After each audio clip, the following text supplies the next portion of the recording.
In today's video, I'm going to teach you how to remove an account on Microsoft Outlook quickly and efficiently in our 2025 guide.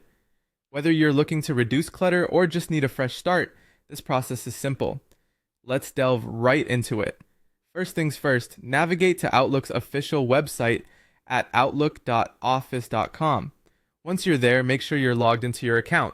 If you find yourself at the sign-in screen, just enter your login credentials as usual. Now that you're logged in, focus your attention to the top right corner of the page. You should see your profile icon, which could be either your profile picture or your initials. Click on this icon to reveal a drop-down menu. Next, you'll want to find the option that says Sign Out in this drop-down menu. Go ahead and click on it. Once you do, you'll be logged out immediately and redirected back to the sign-in screen.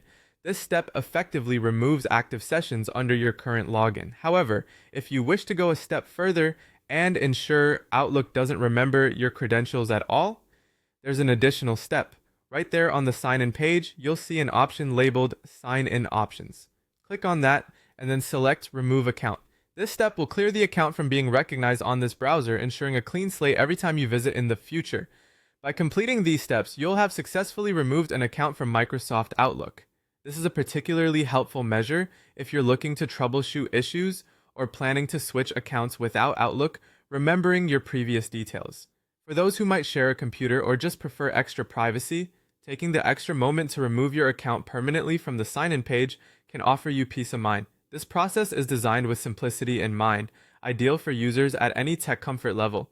It's my hope that this guide makes it straightforward for you to manage your Outlook account settings with full confidence. Thank you for joining me today, and I hope you found this How to Remove an Account on Microsoft Outlook guide both helpful and easy to follow. Be sure to check out our other videos for more useful tech tips and tricks, and don't hesitate to drop any questions in the comments below. Have a great day.